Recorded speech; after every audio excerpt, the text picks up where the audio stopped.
Sir നമസ്കാരം. നമസ്കാരം. കേന്ദ്ര മന്ത്രിസഭ പുനഃസംഘടന ഉണ്ടാകുന്നു എന്നുള്ള വാർത്തകൾ പുറത്തു വരുന്നു. കേരളത്തിൽ നിന്നുള്ള കേന്ദ്ര സഹമന്ത്രി ജോർജ് കുര്യൻ രാജിവെച്ചിരിക്കുന്നു. കേന്ദ്രത്തിൽ സഹമന്ത്രിയായ മറ്റൊരു കേരളത്തിലെ MP സുരേഷ് ഗോപി അദ്ദേഹം രാജിവെക്കും എന്നുള്ള സൂചനകൾ വളരെ നേരത്തെ തന്നെ പുറത്തു വന്നുകൊണ്ടിരിക്കുന്നു. അദ്ദേഹത്തിന് സിനിമാ സംബന്ധമായ ജോലി തിരക്കുകളുണ്ട്. അത് തീർക്കുന്നതിന് വേണ്ടി മന്ത്രിപ്പണി ബുദ്ധിമുട്ടാകും. ജനങ്ങൾ തിരഞ്ഞെടുത്ത ഒരു ഉത്തരവാദിത്തപ്പെട്ട ജനപ്രതിനിധി പറയുന്ന എനിക്ക് സിനിമ ചെയ്യണം അല്ലെങ്കിൽ കലാപ്രവർത്തനം നടത്തണം, അതുകൊണ്ട് മന്ത്രിപ്പണി പറ്റില്ല, ഞാൻ MP ആയി തുടർന്നോളാം എന്നൊക്കെ പറയുമ്പോൾ അതിൻ്റെ നിയമപരമായ വ്യാഖ്യാനങ്ങൾ എന്താണ് എന്ന് വ്യാഖ്യാനിക്കാൻ വ്യക്തിപരമായി എനിക്കറിയില്ലെങ്കിലും അത് ജനത്തോട് ചെയ്യുന്ന അനീതിയാണ് എന്നുള്ളതാണ് പരിമിതമായ എൻ്റെ നീതിബോധം വ്യക്തമാക്കുന്നത്. അതവിടെ ഇരിക്കട്ടെ. ഇപ്പോൾ ജോർജ് കുര്യൻ രാജിവെക്കുന്ന സാഹചര്യത്തിൽ അദ്ദേഹത്തിൻ്റെ രാജ്യസഭാംഗം കാലാവധി പൂർത്തിയാക്കുന്നതിനാലാണ് എന്നുള്ളതാണ് മനസ്സിലാക്കാൻ കഴിയുന്നത്. എന്നാൽ ഇപ്പോൾ കേന്ദ്രത്തിൻ്റെ ഭാഗത്തു നിന്നും മറ്റൊരു അറിയിപ്പാണ് വരുന്നത്. ജോർജ് കുര്യൻ രാജിവെച്ച ഒഴിവിലേക്ക് ക്രൈസ്തവ വിഭാഗത്തിൽ നിന്നും ഒരു മന്ത്രിയെ കേന്ദ്രം കണ്ടെത്തും. അത് മിക്കവാറും മുൻ രാജ്യരക്ഷാമന്ത്രിയായിരുന്ന മുൻ കേരള മുഖ്യമന്ത്രിയായിരുന്ന AK ആൻ്റണിയുടെ മകൻ അനിൽ ആൻ്റണി ആയിരിക്കും എന്നുള്ള സൂചനകൾ പുറത്തു വരുന്നു. എനിക്ക് ഒരു മുതിർന്ന മാധ്യമപ്രവർത്തകൻ എന്ന രീതിയിൽ സാറിനോട് ചോദിക്കാനുള്ളത്, സമകാലീന രാഷ്ട്രീയത്തിൽ ഇടപെട്ടുകൊണ്ട് രാഷ്ട്രീയ പ്രവർത്തകരുടെ അനീതികൾ, പ്രത്യേകിച്ച് ഇന്നയാളുടേതെന്നില്ല, തലപ്പത്തിരിക്കുന്ന നേതാക്കന്മാരുടെ വരെ മുഖം നോക്കാതെ അനീതിയുണ്ടെങ്കിൽ, അഴിമതിയുണ്ടെങ്കിൽ, രാജ്യത്തിനും ദേശത്തിനും നഷ്ടം വന്നിരിക്കുന്ന കണക്കുകൾ ചൂണ്ടിക്കാണിച്ചുകൊണ്ട് ക്രിയാത്മകമായി രാഷ്ട്രീയത്തിൽ ഇടപെടുകയും പൊതുസേവനം നടത്തുകയും ചെയ്യുന്ന ഒരാളെന്ന രീതിയിൽ BJPയുടെ യുവമുഖമായ ക്രൈസ്തവ വിഭാഗത്തിൻ്റെ പ്രതിനിധിയായ ഷോൺ ജോർജിന് എന്തുകൊണ്ടും ഈ മന്ത്രിസ്ഥാനത്തിന് അർഹതപ്പെട്ട ആൾ തന്നെയല്ലേ? എന്താണ് സാർ ഇതിന് പറയുന്നത്? അല്ല, ഞാൻ കേട്ടിട്ടുള്ളത് ഷോൺ ജോർജ് കേന്ദ്രമന്ത്രിയായി വരുന്നു എന്നാണ്. അനിൽ ആൻ്റണി മന്ത്രിയായി വരുന്നത് എൻ്റെ അറിവിലില്ല. മാത്രമല്ല, സുരേഷ് ഗോപി രാജ്യസഭാ മെമ്പറല്ല, ലോക്സഭാ മെമ്പറാണ് തൃശ്ശൂരിൽ നിന്ന്. അതെ. അപ്പം ഇവിടെ സുരേഷ് ഗോപി മന്ത്രിയായ ശേഷം അദ്ദേഹം ഇവിടെ എയിംസ് കൊണ്ടുവരുമെന്ന് പലതവണ പറഞ്ഞിരുന്നു. ഡൽഹിയിൽ ഇരുന്നു കൊണ്ട് അതൊക്കെ എളുപ്പമാണെന്നാണ് അദ്ദേഹം കരുതിയിരുന്നത്. പക്ഷെ ഭരണത്തിലെത്തിയപ്പോഴാണ് അദ്ദേഹം പറഞ്ഞതൊന്നും നടക്കാൻ പോണില്ല, ഇവിടെ എയിംസും ഇല്ല, ഒന്നുമില്ല, വെറുതെ പറഞ്ഞത് വെറുതെയായി. മാത്രമല്ല, തൃശ്ശൂരിലെ രാഷ്ട്രീയ സ്ഥിതി തന്നെ വളരെ മാറി. സുരേഷ് ഗോപിയെ സംബന്ധിച്ചിടത്തോളം തൃശ്ശൂരിൽ അദ്ദേഹത്തിന് കിട്ടിയ വോട്ടിൻ്റെ പകുതി വോട്ട് പോലും കഴിഞ്ഞ നിയമസഭാ തെരഞ്ഞെടുപ്പിൽ BJPക്കോ NDAക്ക് കിട്ടിയിട്ടില്ല. മാത്രമല്ല, തദ്ദേശ സ്വയംഭരണ തെരഞ്ഞെടുപ്പിൽ കോർപ്പറേഷൻ ഇലക്ഷനിൽ 36 സീറ്റ് വരെ ലോക്സഭയിൽ ലീഡുണ്ടായിരുന്ന BJPക്ക് ഒരു 8 സീറ്റായി ചുരുങ്ങി. ഈ വിധത്തിൽ സുരേഷ് ഗോപിക്ക് മനസ്സിലായത് തനിക്ക് തൻ്റെ കീഴിലെ മണ്ണ് ഒലിച്ചു പോയിരിക്കുന്നു, അതുകൊണ്ട് ഇനി രാഷ്ട്രീയത്തിൽ നിൽക്കാതിരിക്കുന്നതാണ് നല്ലത്, പരിഹാസ കഥാപാത്രമാവുന്നതിന് മുമ്പ് രാജിവെച്ച് നല്ല സിനിമയിലേക്ക് തന്നെ തിരിച്ചു വരുന്നതാണ് നല്ലതെന്ന് അദ്ദേഹം മനസ്സിലാക്കിയിരിക്കുന്നു. ജോർജ് കുര്യനെ സംബന്ധിച്ചിടത്തോളം ജോർജ് കുര്യനെ കണ്ടത് ക്രിസ്ത്യൻ മേഖല ഇളക്കിക്കൊണ്ടുവരാൻ പറ്റുന്ന ഒരാൾ എന്നുള്ളതിലാണെങ്കിലും അദ്ദേഹം ഗുഡ് ഫോർ നത്തിങ് ആയ ഒരാളായതുകൊണ്ട് കേരളത്തിലെ സമസ്ത ക്രിസ്ത്യൻ മേഖലയെ ഇളക്കിക്കൊണ്ടുവരാൻ അദ്ദേഹത്തിന് സാമർഥ്യം പോരാ എന്ന് മനസ്സിലാക്കുകയും അദ്ദേഹത്തെ പിൻവലിക്കുകയുമാണ് ചെയ്തത്. അദ്ദേഹത്തിന് പുതിയ രാജ്യസഭ മെമ്പറായിട്ട് മത്സരിക്കാനുള്ള അവസരം കൊടുത്തിട്ടില്ല. ഇപ്പോൾ മറ്റൊരാളുള്ള അനിൽ ആൻ്റണിയാണ്. അനിൽ ആൻ്റണിയെ കൊണ്ട് ഒരു ഗുണവുമില്ല എന്ന് കേന്ദ്ര നേതൃത്വം ഇതിനിടയിൽ മനസ്സിലാക്കിയിട്ടുണ്ട്. AK ആൻ്റണിയുടെ മുൻ പ്രതിരോധ മന്ത്രിയായ കോൺഗ്രസിൻ്റെ പ്രമുഖ നേതാവായ ICC അഖിലേന്ത്യാ സെക്രട്ടറി ആയിരുന്ന AK ആൻ്റണിയുടെ മകനൊക്കെയാണ്. പക്ഷേ അദ്ദേഹം കുറുക്കൻ്റെ ബുദ്ധിയാണെങ്കിലും കാര്യത്തിൽ ജനങ്ങളുമായി യാതൊരു അടുപ്പമില്ലാത്ത ഒരാളാണ്. പത്തനംതിട്ടയിൽ നിന്ന് 8 നിലയിൽ പൊട്ടി എന്നല്ലാതെ യാതൊരു ഗുണവും അദ്ദേഹത്തിന് BJPയെ കൊണ്ട് ഉണ്ടാവുന്നില്ല എന്നും മനസ്സിലാക്കിയിരിക്കുന്നു. കഴിഞ്ഞ നിയമസഭാ തെരഞ്ഞെടുപ്പിലൊന്നും തന്നെ അദ്ദേഹത്തിൻ്റെ ഏരിയയിലൊന്നും തന്നെ ഒരു സീറ്റ് പോലും പിടിച്ചെടുക്കാൻ പറ്റിയില്ല. അതേസമയം ഷോൺ ജോർജ് പാലയിൽ നിന്നാണ് ജയിച്ചത്. അദ്ദേഹത്തിന് അവിടെ വലിയ ഒരു വോട്ട് ശതമാനം കൂട്ടാൻ കഴിഞ്ഞു. മാത്രമല്ല, അദ്ദേഹത്തിൻ്റെ പിതാവ് പൂഞ്ഞാറിലെ സിംഹം എന്നറിയപ്പെടുന്ന PC ജോർജും നല്ല മാർജിനോടുകൂടി വിജയിച്ചില്ലെങ്കിലും വോട്ട് പിടിച്ചെടുത്തു. മാത്രമല്ല, അവരുടെ പരിശ്രമ ഫലമായിട്ട് വലിയ തോതിൽ വോട്ട് എല്ലാ മേഖലയിലും വർദ്ധിച്ചിട്ടുണ്ട്.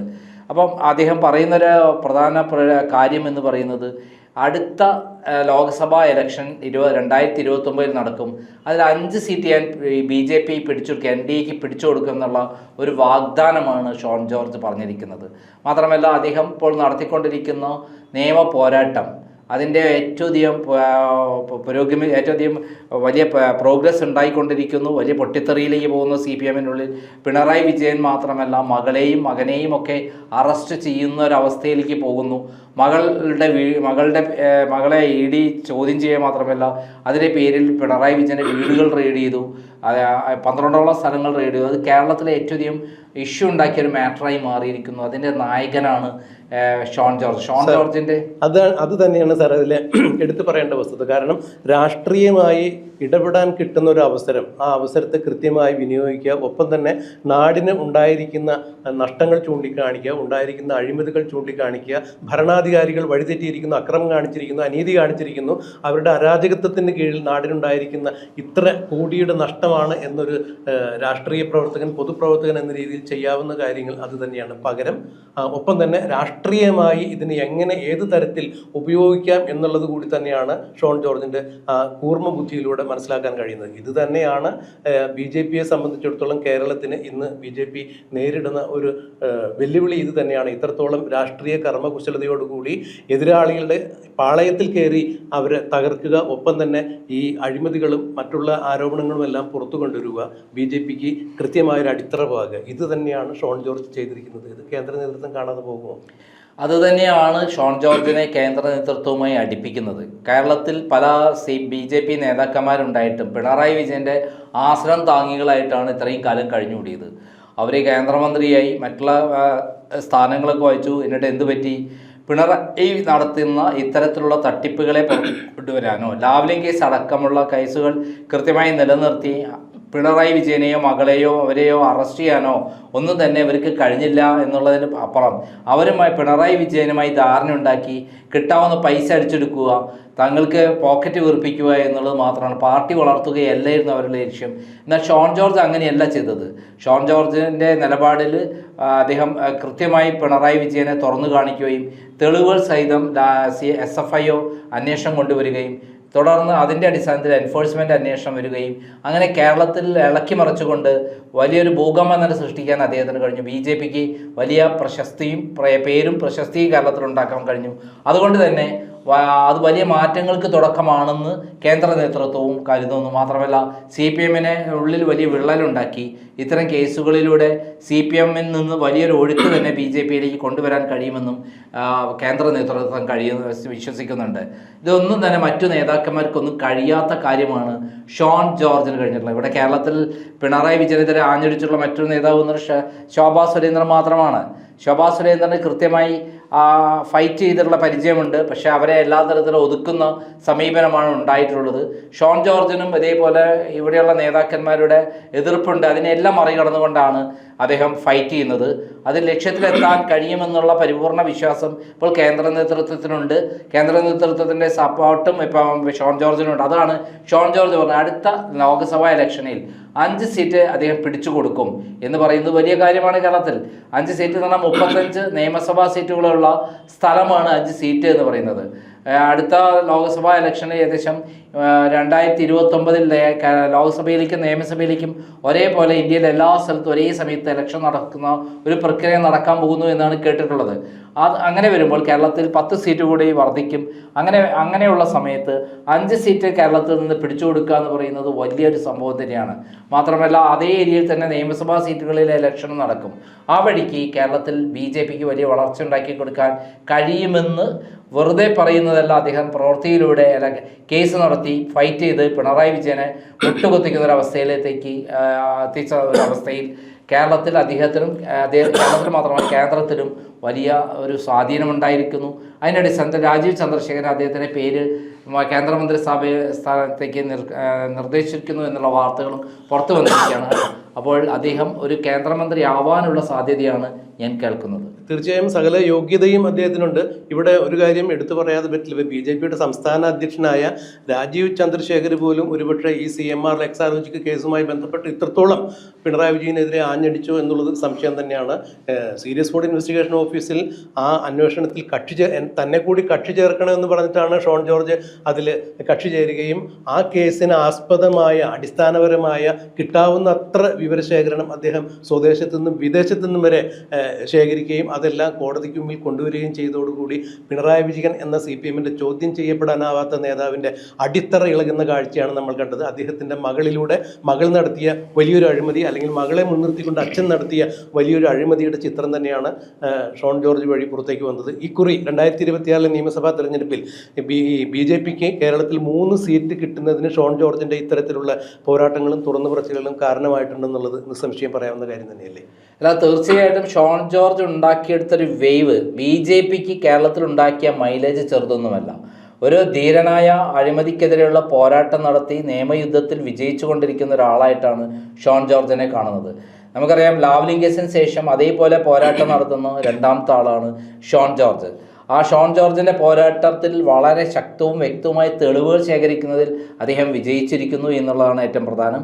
അദ്ദേഹം തന്നെയാണ് അബുദാബി കൊമേഴ്സ്യൽ ബാങ്കിലെ ഡീറ്റെയിൽ എല്ലാം തന്നെ എൻഫോഴ്സ്മെൻറ്റിനും അതേപോലെ SFIക്കും കൊടുത്ത് അന്വേഷിക്കണം എന്ന് പറഞ്ഞത്. എനിക്കറിയാം, ഞാൻ ലാവ്ലിൻ കേസ് പുറത്തു കൊണ്ടുവന്നപ്പോൾ നടത്തിയ പോരാട്ടം എനിക്ക് രാഷ്ട്രീയ പിന്തുണ ഉണ്ടായിരുന്നില്ല, ആരുടെയും സപ്പോർട്ട് ഉണ്ടായിരുന്നില്ല. ഞാൻ ഒറ്റയ്ക്ക് നിന്ന് പോരാടിയിട്ടാണ് മുന്നോട്ട് പോയത്. എന്നാൽ കേന്ദ്രത്തിൽ BJP-യുടെ സഹായത്തോടെ ആ കേസ് അട്ടിമറിക്കുന്നൊരു സ്ഥിതിവിശേഷമാണ് നമ്മൾ കണ്ടിട്ടുള്ളത്. പിണറായി വിജയനെ പ്രതിയാക്കുന്നതിൽ ഞാൻ വിജയിച്ചു, കൃത്യമായ തെളിവുകൾ കോടതിയിൽ എത്തിക്കുന്നതിൽ വിജയിച്ചു. പക്ഷേ അതിന് ശേഷം അദ്ദേഹം ജഡ്ജിമാരെ പോലും വിലക്കെടുത്തത് കൊണ്ട് കേസ് അട്ടിമറിക്കുന്ന കാര്യങ്ങളാണ് പിന്നീട് നടന്നത്. അതിന് പ്രധാനമായിട്ടും BJP ഗവൺമെൻറ് വന്ന സമയത്ത് പ്രോസിക്യൂട്ടർമാരെ മാറ്റുകയും പിണറായിക്ക് അനുകൂലമായ പറ്റുന്ന ആളുകളെ കൊണ്ടുവരികയും ചെയ്തതാണ് കേസ് അട്ടിമറിക്കാൻ കാരണമായി തീർന്നത്.